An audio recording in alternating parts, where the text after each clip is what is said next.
Got that smooth jazz running.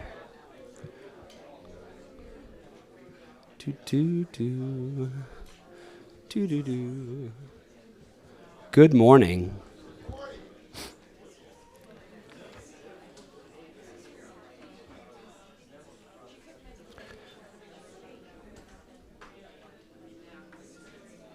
Good morning. Good morning. Good morning. And welcome to this, the first Wednesday Wake Up Club breakfast of the new year, 2024, the current year. My name is Matthew Hurt, and I'm the Director of Professional Services here at Leadership Institute, which oversees LI's intern program, which starts next Monday, conservativejobs.com, and our careers programming. Morton sends his regards as he travels to visit his brother in Baton Rouge, Louisiana, where it is a little bit warmer right now. He'll be back next week. We live in interesting times. We do. We do, in fact, live in interesting times. If I could get the clicker to work. Oh, could you click over to the PowerPoint? Just bring that to the front. Cool. Beep, beep. The devil is always in the electronics. The anticipation is building.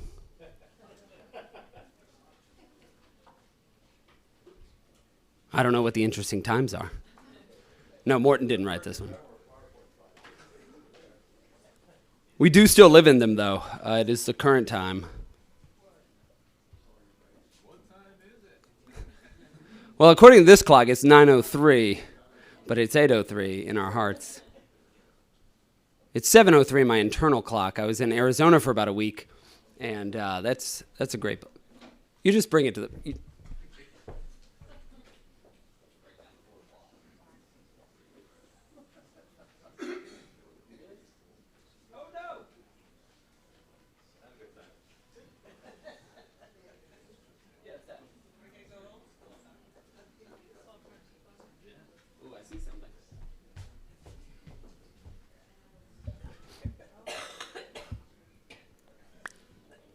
All right, here we go. There we go. The white screen tells me everything I need to know.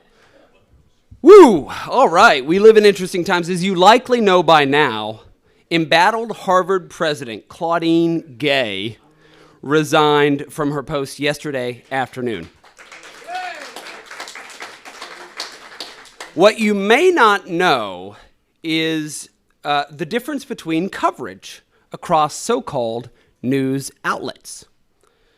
Here are a few headlines from Leadership Institute's campusreform.org. Breaking, Harvard President Claudine Gay resigns. Pretty objective headline. Professor Jenkins, Claudine Gay debacle shows rejecting Western values has real consequences. I like the imagery there.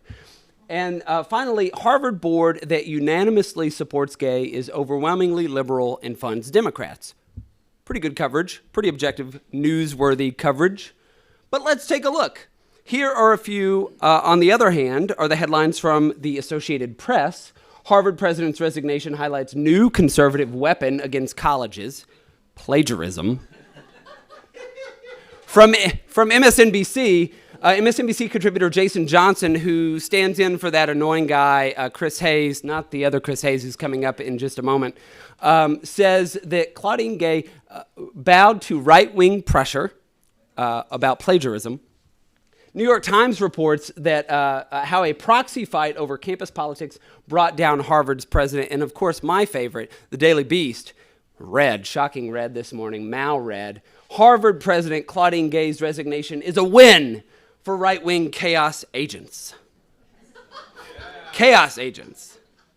Associated Press tweeted just this morning, about 4 hours ago, when I was awake writing the script, Harvard president's resignation, again, highlights the conservative weapon on college campuses, plagiarism. I guess academic rigor is now a conservative weapon. Congratulations to all of you.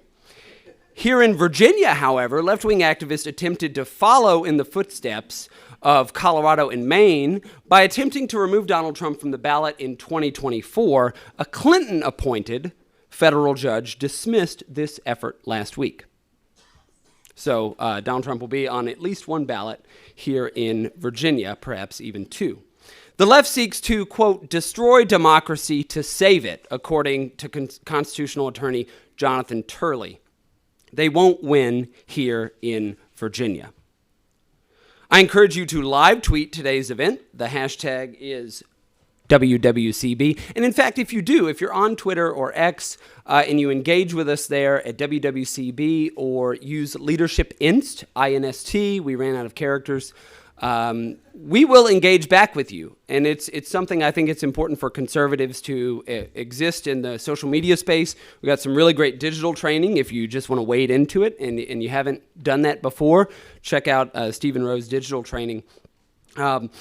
I'll save the 2023 training update for the programs report in just a moment. You have before you, however, LI's schedule for the upcoming months. Please take a moment to review these schools and consider attending one or sending a friend to a training. If you are watching out there in TV land online, visit our website at leadershipinstitute.org/training to see upcoming online and in-person trainings. And as always, you can view at your leisure, because we know many of you are raising families, building a business, saving for posterity. You can check us out at leadershipinstitute.training for hundreds of hours of online on-demand training that you can take when you have the time. I'm now going to introduce Taylor Tade for the purposes of an invocation and pledge of allegiance. Taylor Tade is originally from Houston, Texas. She recently attended Texas State University, where she was majoring in political science and minoring in religious studies. Before coming to Leadership Institute, Taylor was the president of Young Conservatives of Texas and vice president of the Network of Enlightened Women, an organization you'll hear more about in just a few minutes. She was the chair and on the executive board for her Turning Point USA chapter and a member of Students for Life. Super activist on campus, exactly what we produce and encourage through our campus programs as we send out field reps and others every semester onto college campuses across the country. She was also a senator at large in student government at Texas State. In her free time, Taylor enjoys attending church, reading, and two-stepping, which she'll do here on stage, I'm told, in just a moment. Taylor is currently the Career Programs Training Coordinator at Leadership Institute, and I'll tell you this, every semester, 3 times a year, spring, summer, and fall, we have an intern class of at least 12, but hopefully 24 in the summer. So if you know somebody, they can be an intern in the summer. And many of those interns immediately find employment opportunities here at Leadership Institute or elsewhere in the conservative movement. And I'm proud that Taylor is part of the careers team. She was an intern last summer, and she did such a great job that we hired her on full time. And so Taylor is going to come up and provide the invocation and the pledge. Thank you.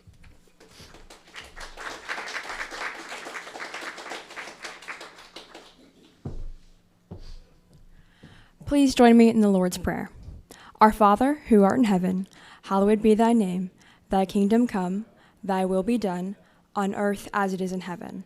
Give us this day our daily bread, and forgive us our trespasses, as we forgive those who trespass against us. Lead us not into temptation, but deliver us from evil. For yours is the kingdom, and the glory, and the power, forever and ever. Amen. Now please join me in the pledge. I pledge allegiance to the flag of the United States of America, and to the republic for which it stands, one nation, under God, indivisible, with liberty and justice for all. Thank you.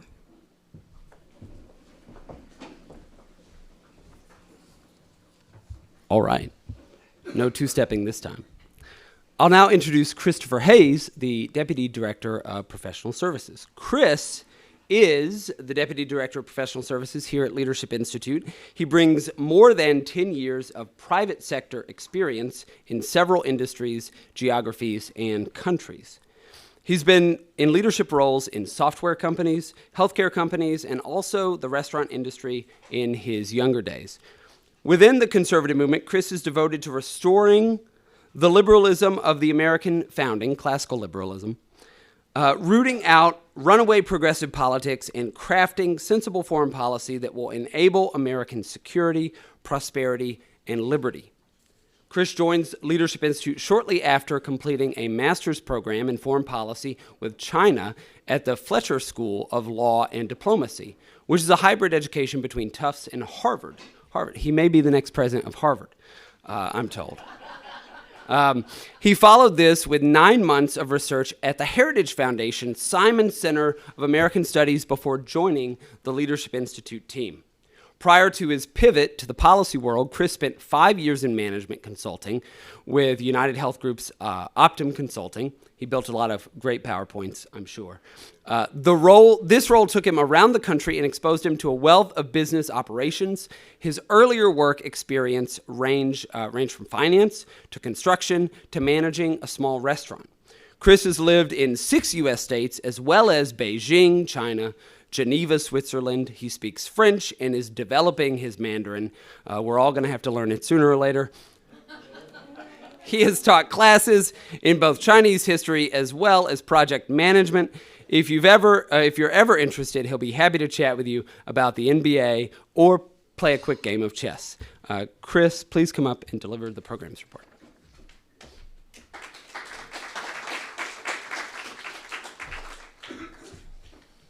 Thank you, Matt. Ni hao, everybody. That's your starter. The rest is harder. So great to be here. Really exciting things going on in programs in 2023 and looking forward into 2024. In 2023, your Leadership Institute trained, get ready, 31,446 conservatives at 2,121 individual training events, the most in a single year in the Institute's history.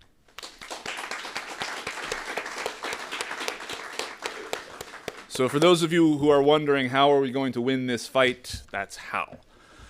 This is all thanks to our generous donors and the ambitious vision laid out in LI's Leaders for America strategic plan, which was announced in 2022. We are more than halfway past our goal for that plan of training 70,000 leaders for America by the end of this year. So that's going to be a big number of leaders that we're training to help win this fight. Here are just a few of Leadership Institute's premier programs, which were hosted in December.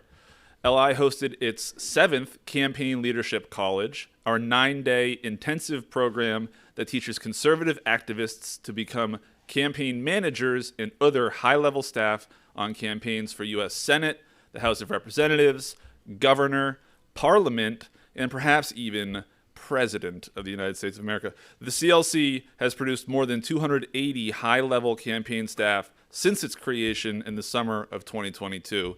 Great things happening at CLC in 2023 and looking forward. LI also hosted its 3rd consecutive Organizational Entrepreneur School, a program designed to teach conservative entrepreneurs to create their own issue group or advocacy organization. If any of you have something you really care about and you don't see someone else doing it, that's the school for you. You can start your own organization. Morton did it, didn't graduate LSU very famously, didn't need it, and here we are, right? So if you are not familiar with the Conservative Organizational Entrepreneur School, now you are, and you're going to really like it. Morton understands the importance of the creation of proliferation of new conservative organizations to advance conservative principles in the public policy process. To date, this training has produced 95 graduates who are eager to advance conservative principles in their communities. We've also got a host of online, on-demand trainings producing hundreds of graduates in the second half of 2023. Programs include philosophical trainings like Conservatism 101 and the History of the Constitution, as well as practical trainings like the Art of Political Persuasion and the Joseph U. Oswald Patriot Online School Board Training Program. You can expect your Leadership Institute to continue to offer these and many other marquee trainings in 2024 and beyond, all thanks to the increased support of LI's generous donors.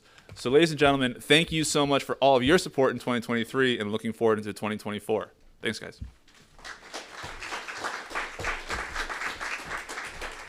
And I'm just back to thank, again, our generous donors, people like Joseph Oswald, who you heard mentioned in the online school board training. Many of you in this room who have chipped in 5, 25, 50, or more to support this great organization. It is fantastic to see. As someone who came to LI the first time in 2009, when our budget and operations were a fraction of what we are accomplishing today, it is awesome to see the work that we're doing on campuses, the work we're doing with Leadership Institute's campusreform.org, and then, of course, all of the really professional programming we're doing through Grassroots and other programs that we have here in the building, which you can attend.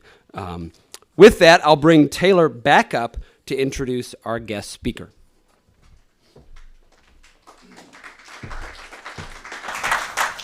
It is my pleasure to introduce to you Karin Lips. Karin Lips is the founder and president of Network of Enlightened Women, the nation's premier organization for conservative university women. She is the editor of She's Conservative, Stories of Trials and Triumphs from America's College Campuses, and Karin was a resident fellow at the Harvard Institute of Politics. Upon graduation from the University of Virginia and University of Virginia Law School, she practiced law at Wiley Rein LLP in Washington, D.C. Now please give a hand for Karin Lips.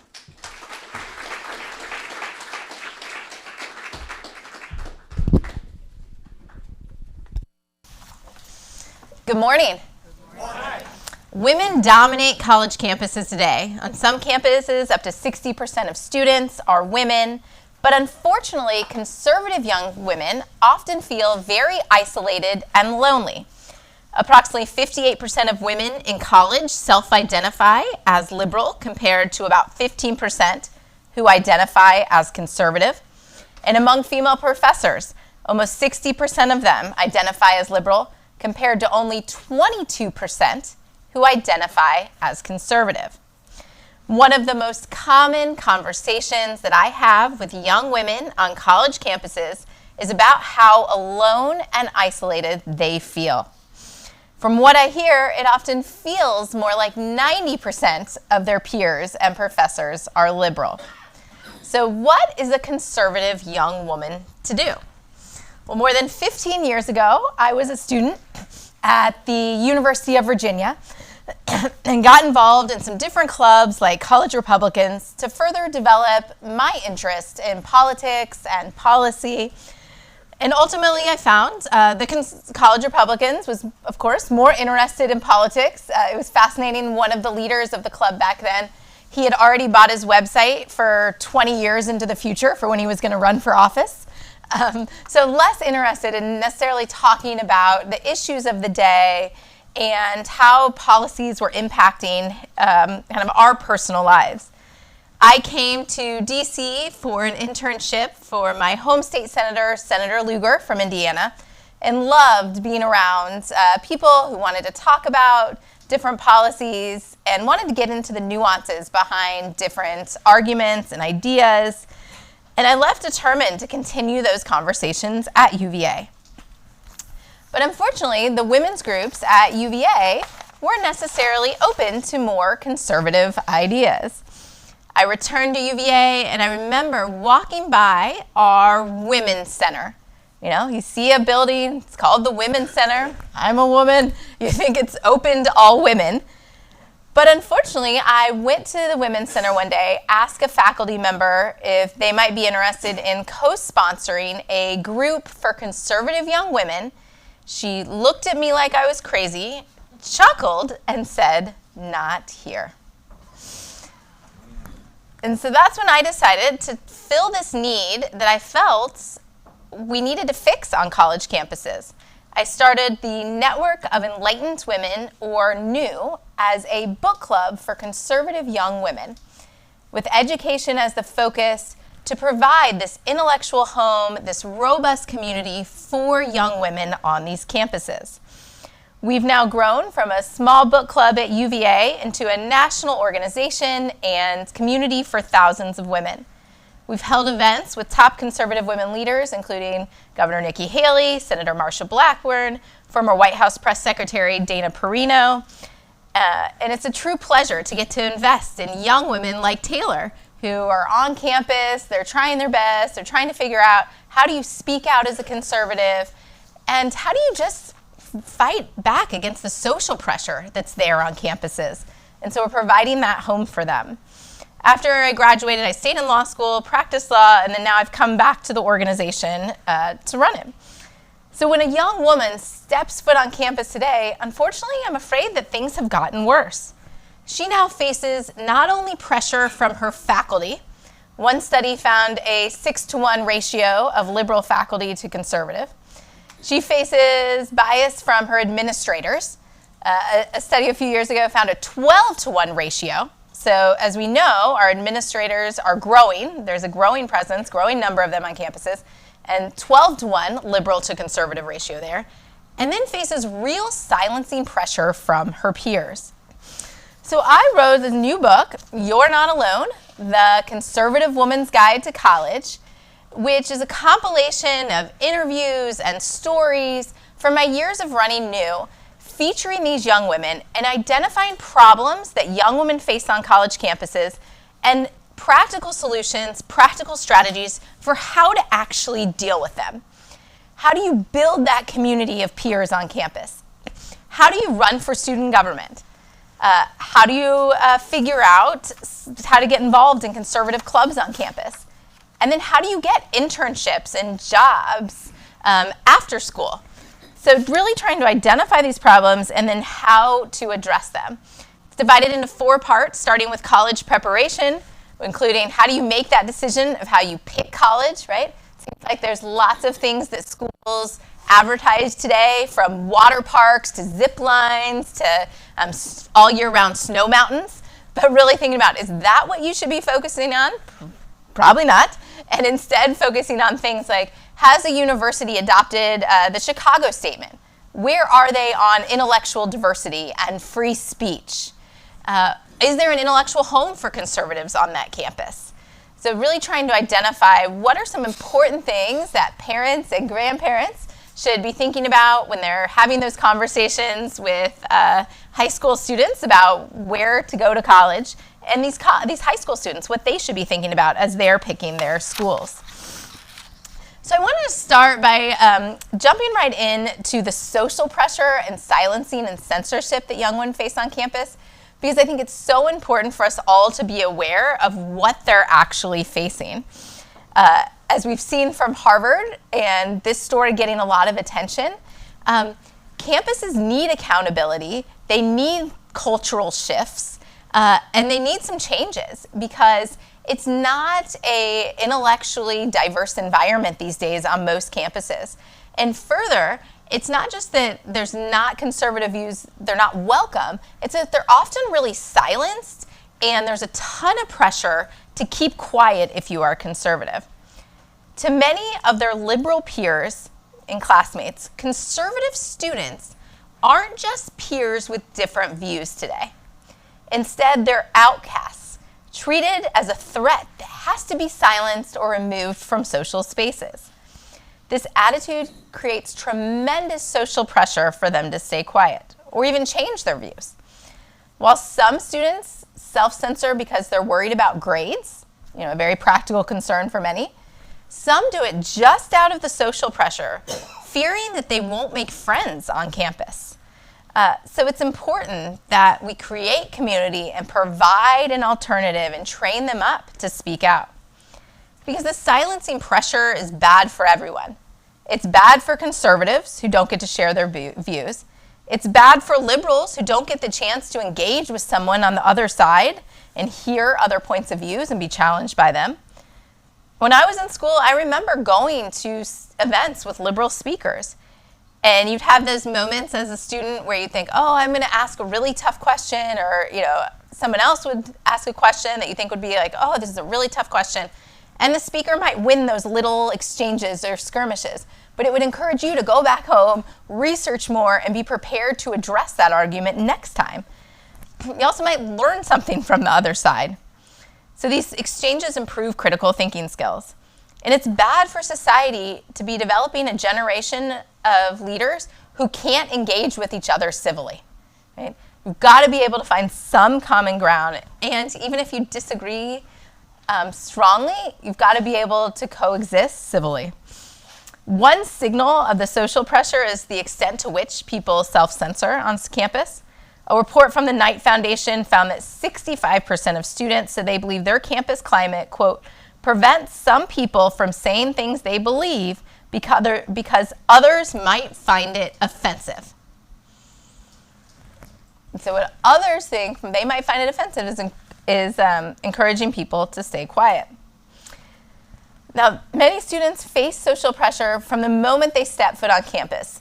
In 2018, we published a book, She's Conservative, the Stories of Trials and Triumphs on America's College Campuses.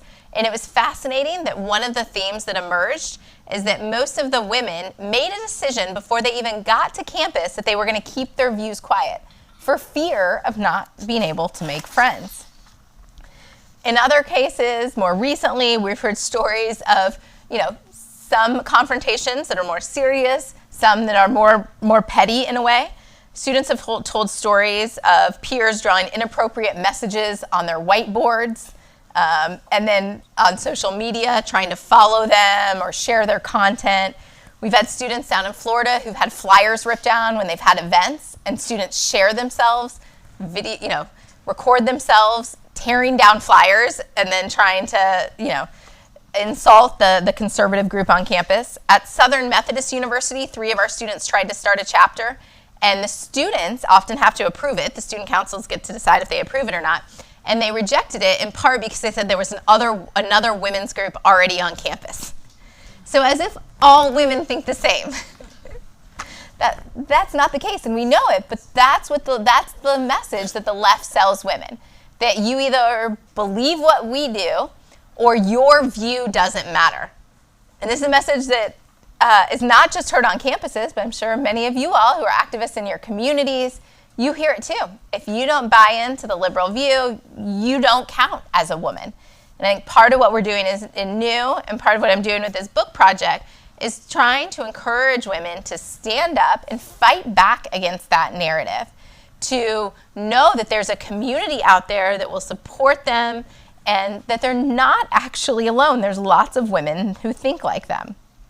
But these attacks that young women face on campus come in many different formats. One of our Cornell leaders is Jewish, and she's now kept her head down on campus because she's really fearful of some of the attacks that Jewish students are facing on campus, especially at Cornell, where you had somebody arrested for threatening to shoot up the kosher dining hall. The threats are real for students on campus. And so we need to shine a light on them. We need to speak out against them and really encourage change on these campuses. So one tip I always encourage young women on campuses when they're dealing with liberals who are not tolerant is to really think about when they're addressing an issue, what argument is going to resonate most with their audience? For many issues, there's lots of different arguments that we could take or different things we could focus on. But when they're trying to make a point, think about who that audience is and what appeals to them, without changing their overall position, of course. But this will help them focus on specific arguments that might actually get through. And as it turns out, conservatives and liberals often respond to different kinds of arguments. In The Righteous Mind, Why Good People Are Divided by Politics and Religion, Jonathan Haidt wrote, "Everyone cares about fairness, but there are 2 kinds. On the left, fairness often implies equality, but on the right, it means proportionality. People should be rewarded in proportion to what they contribute, even if that guarantees unequal outcomes," end quote. So usually, there's a few different arguments you can make. Try to identify what will resonate most strongly with your audience. And another tip I really try to encourage among our young students is that they have to be okay with the fact that they're going to lose people who they thought were their friends, but really aren't going to be their long-term friends anyway, if they're not going to be friends with them just because they are conservative. And that's hard, and that's very hard for a lot of 18 to 22-year-old women. I don't think we can underestimate the kind of social struggle that many women face.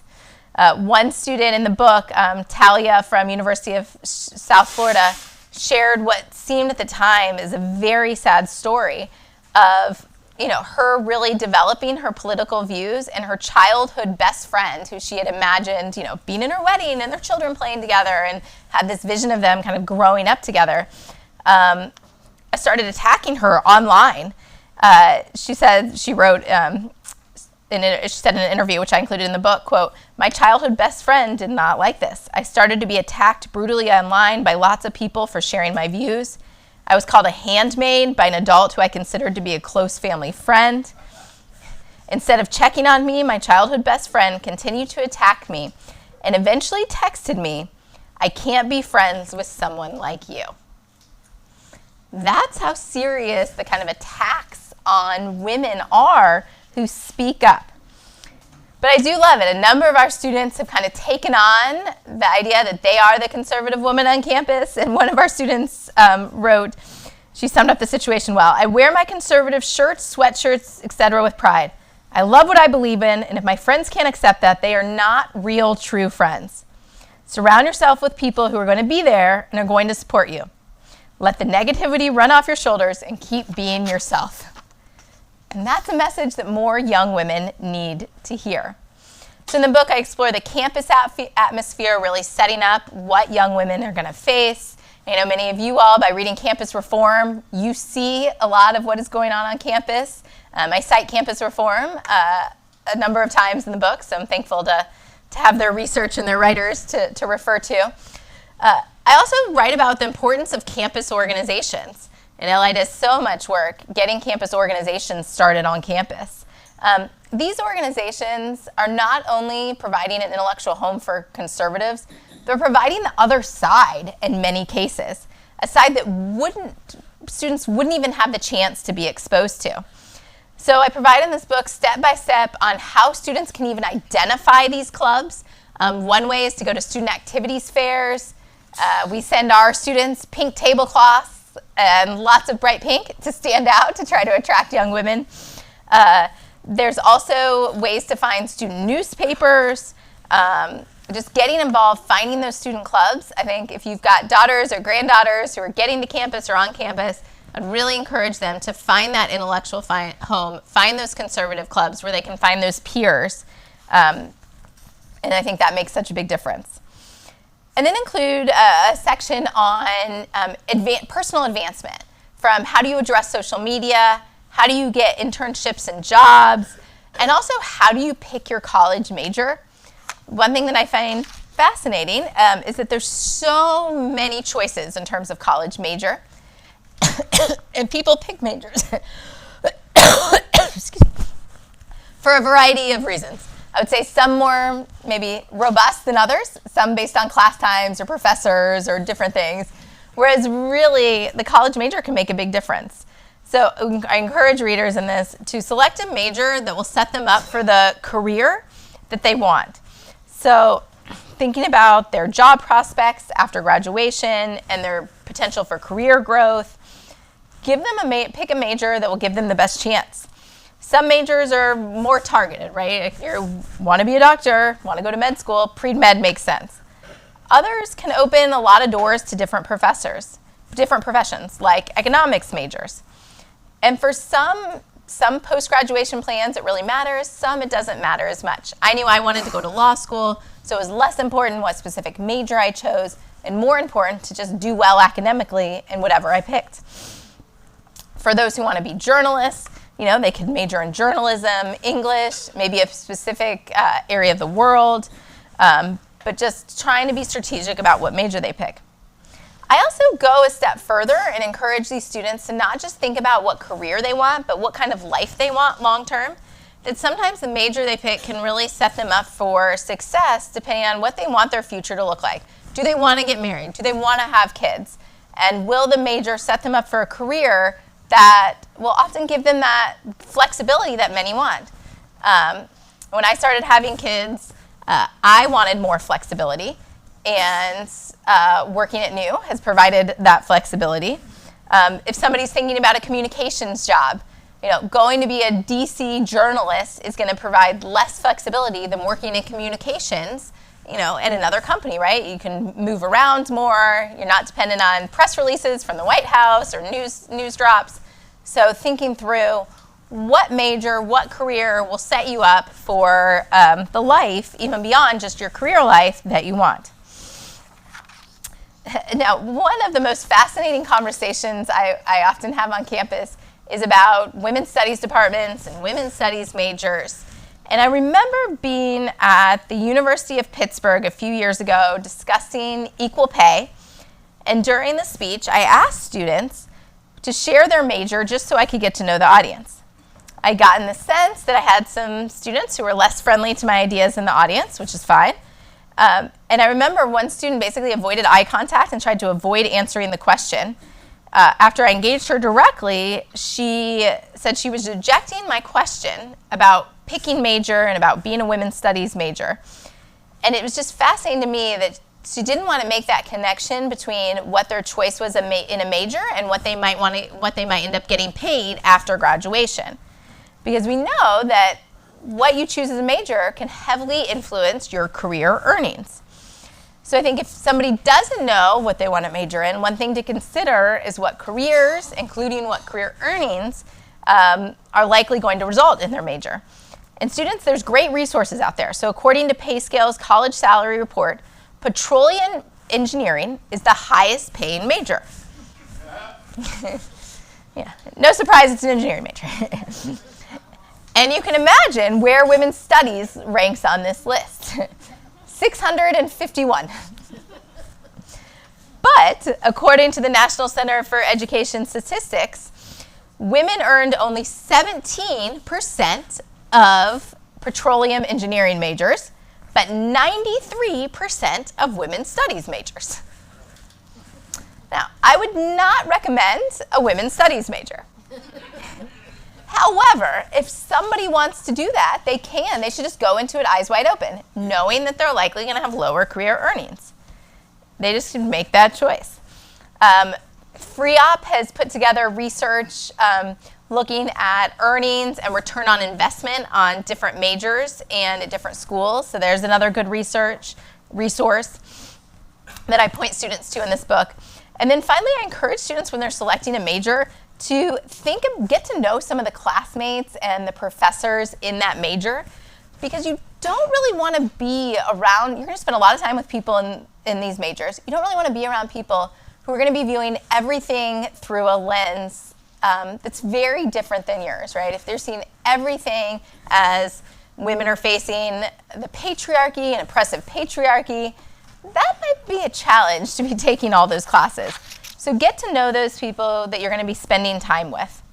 And it's okay to change your major. I think that's something that, people get asked a lot, where are you going to school? And then as soon as you figure out where you're going to school, it's, what is your major going to be? So figuring out, okay, how do you address that and how do you feel comfortable with it? But ultimately in this book, as you can see, I'm trying to really identify these common issues that women face on campus and then give them the tools for how to address them and how to be leaders. Because what we need on campus is we need women to be developing those leadership skills, learning how to speak out, learning how to engage with the other side, because this is such a great time for experimenting with having those arguments, having those engagements, so that they can be successful leaders in the years to come. One of the things we do in New is we have a student media fellows where we train students to write their first op-ed and do their first radio interview. And the idea is that if you invest in them young, invest in them while in college, hopefully they will become civic leaders not only in college, but in the community and in years to come. And so investing in these young people is so important to give them this chance to have these experiences where they have engagements, have disagreements, learn to speak up, so that hopefully they will develop that pattern of civic activism. They'll get involved in their school boards. They'll get involved in different leadership opportunities in years to come. Because what our society needs is more freedom-loving Americans to actually speak up and do something about things, right? There's lots of chaos. There's lots of, I would think, liberal efforts across different platforms, pushing people to the left. And we need more conservatives who are speaking out and standing up for conservative ideas. As I've mentioned, students face pressure, tornadoes of social pressure from so many forces on campus. And one of the key lessons that I think emerges from this book is that they should be intentional throughout their decisions, both before going to college in terms of selecting the school, and then once they get to campus in terms of being strategic about who their friend groups are, where are they getting their news, what professors are they taking classes from, what's their major, where are they going to get those internships and jobs. So encouraging students to be strategic about those decisions, because I think it's often easy on campus to kind of fall into what's happening when you've got liberal peers, liberal professors, liberal administrators. It's easy to drift. And so you've got to stand up strong so that you don't drift to the left. We see today, from universities, from Harvard, that universities need accountability. Universities are further left than society generally, and that people often pay thousands of dollars without even realizing what the academic experience is that they're going to get. And I think some accountability would go a long way on these campuses. So this book gives readers a sense not only about what is happening on campus, but then strategies to fight back. So thank you all for being here. After the breakfast, we will have copies available outside that you are welcome to purchase. And I hope you'll consider buying one. So thank you.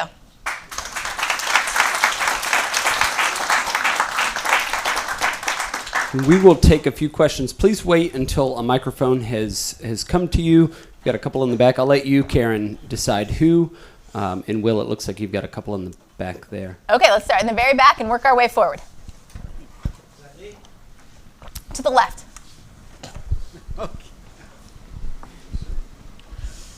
Good morning, Karin. Thank you so much for your talk. My name is Vadim Bichutsky. I'm a grassroots activist in the D.C. area. As you know, in the 2022 midterms, abortion was a big issue. And now that we are in an election year, how do you think conservative candidates should handle the issue of abortion? Yeah. Look, I think they've got to state their position on what they're doing proudly. I think that we've got to find a way to address some of the boogeyman kind of on the left, this idea that the right wants to go in medicine cabinets and kind of take away all birth control for women. The left's kind of overplayed their hand on that. But I think candidates, we've seen on the right, some candidates have some different views. I think they've just got to state their views proudly, but make sure that they are fighting back against some of the boogeyman that the left is promoting on this issue.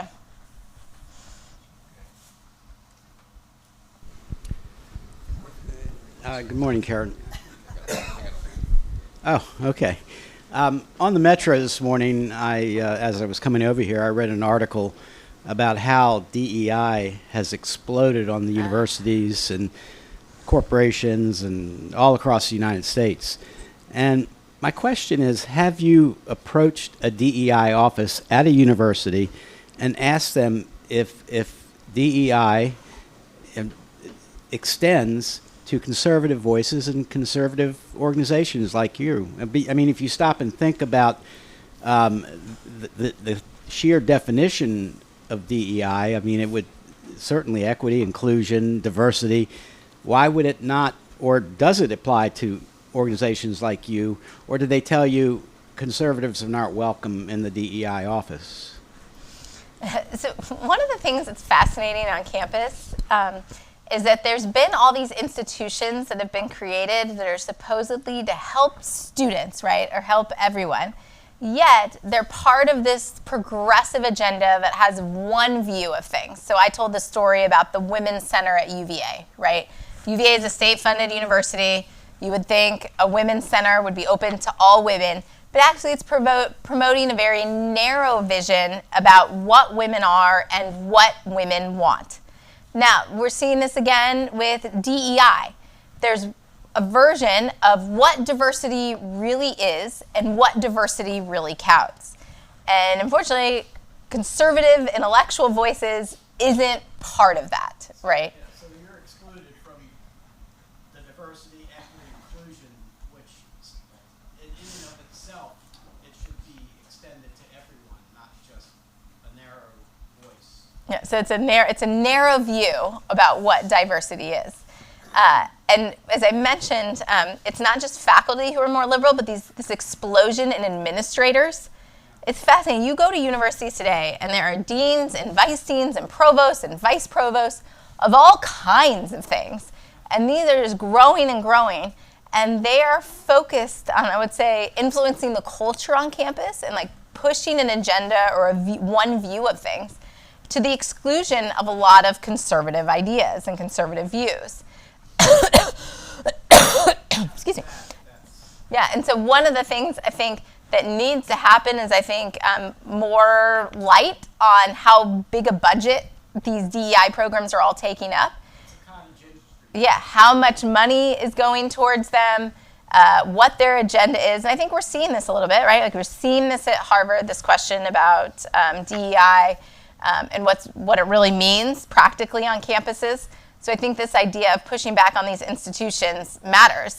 In the book, I have a chapter on women's centers, women's studies departments, and then also some of these leadership programs. I also hear from students that the schools will offer leadership programs, and when you're 18 years old, you're trying to fill that resume, getting a leadership program sounds great, right? But then they'll do things like, put up different signs for different categories, and you have to identify the bias that you might have and kind of really trying to figure out the different ways that you are a victim.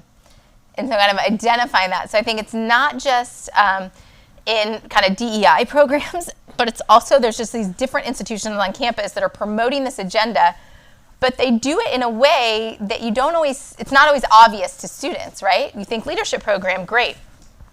Another one is with freshman orientation. That at freshman orientation, excuse me. Oh, perfect, thank you. Speech First reviewed some freshman orientation slides and handouts and found that there was much more DEI material than there was material on free speech on campus. So even before classes start, students are hearing about DEI. And I would imagine, when we say DEI, raise your hand if you know what that means. Right? Like, for the most part, we know. 10 years ago, that wasn't a thing, right?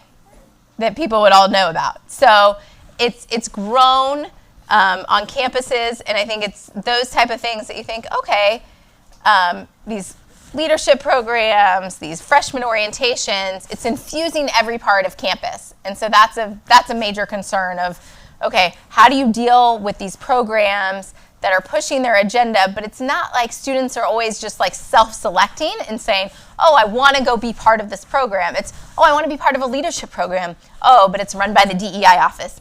Oh, I want to go to freshman orientation, of course. Oh, but there's programming on that, on DEI. It infuses all of campus life. That's why, again, it's so important to have that community of conservatives on campus so that you can sort of identify it and then decide to either opt out of the programs or figure out your strategies for how you're going to deal with them. You have time for in the red? Okay. Hi. My name is Guadalupe. Yeah. I'm original from Please just wait till the microphone comes to you.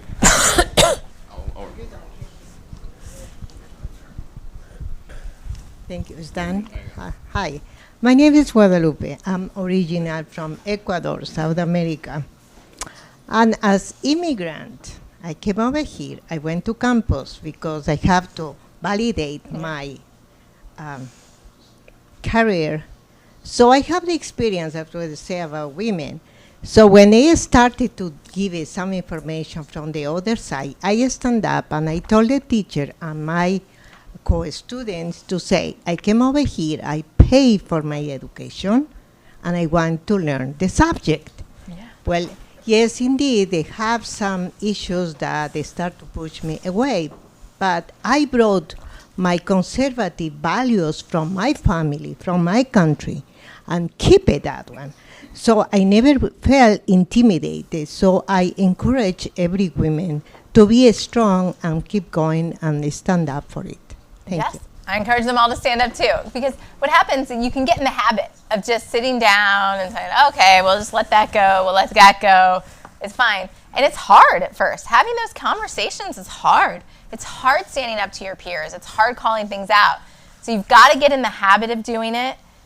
You've got to be willing to speak out on things, because if you don't do it at the beginning, it's easy to develop that pattern of just kind of burying your head in the sand, which is what we don't need in our society. We need more people speaking out. So good for you for speaking out on campus. Do we have one more? Or? Oh, we're good. Okay. How do you deal with religion in new? Yes. So in the book, one of the strategies I lay out in terms of finding community is shared with a student who tells a story of how one of the most important things for her was to find a church community on campus. And so I think that is something that I know a lot of young people benefit from on campus, because many fall away from different faiths when they go to school. So I think finding that community matters too, and is something that, I shared the voice of some students on that issue. So I think as an organization, we're a secular organization, but I'd say many of our members, I think, self-identify as conservatives largely because of their faith. Oh man, no pressure. Okay, this gentleman right here. Thank you very much for a wonderful lecture, Yes. actually. I just wonder, and give me the answer if you can. How can be that we even talk about freedom of speech when it's the human rights and human rights and the suppression of human rights of free speeches, especially in university? Can we change this mind and say this is America, this is not third world country, or somewhere where is right now in Russia or under communism where I grew up, not free speech? Is the basic rights to human, basic rights to me, especially in American university. What can be done that we can teach that this freedom of speech is the most important in our life? How you can do it? Yeah. No. Sorry, excuse me. Sorry. What's fascinating that I've noticed recently is that the censorship now, in many cases, is coming from peers themselves. And what's deeply concerning to me is that students don't seem to understand, many students don't understand the concept that part of the reason we celebrate free speech in this country is we realize that you want to protect minority voices and that you might enjoy being the censor now, but we protect free speech because you will not always be in power and in control, right? And so this idea on campus, that students are censoring each other is deeply concerning to me. That they don't understand that part of this value of free speech is protecting everyone's free speech. So when they're no longer in power, they still will be able to speak and have their voices heard. I've seen poll numbers come out about how students are much more likely now to accept this censoring based on what's found offensive. It seems like there's now this concept that words are violence, right, on campuses, that sometimes just words and language are violence. So I think you've identified a real problem that generationally it's very concerning that so many students don't seem to recognize this value of free speech. And that raises questions about, is this more of a problem, not just at college, but at the high school level and lower levels and communities? Like, why aren't students recognizing this anymore? In law school, I took a free speech class, and some of it is hard, and some of it, is tough. But there's true value in that free speech, and something that our organization's standing up for, and something that we need to promote more on college campuses. So, thank you all so much.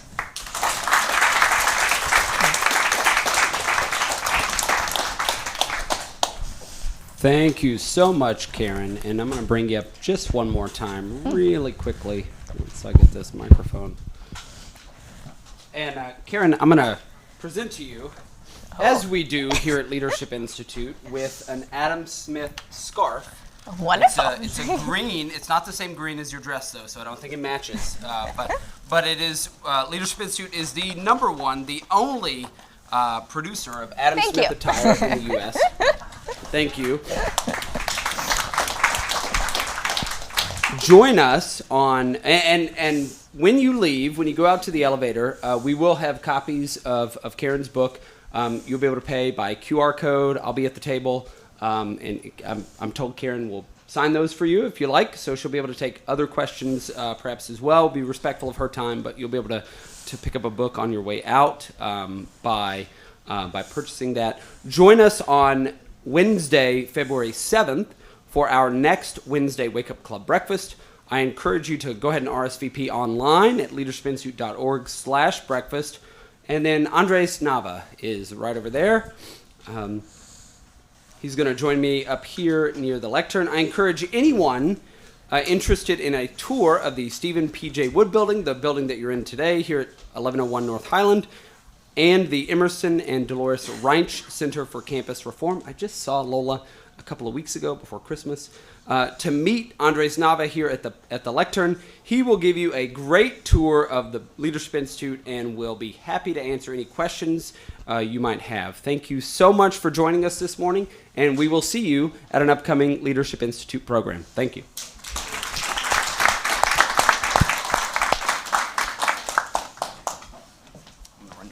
Oh, yeah, thank you.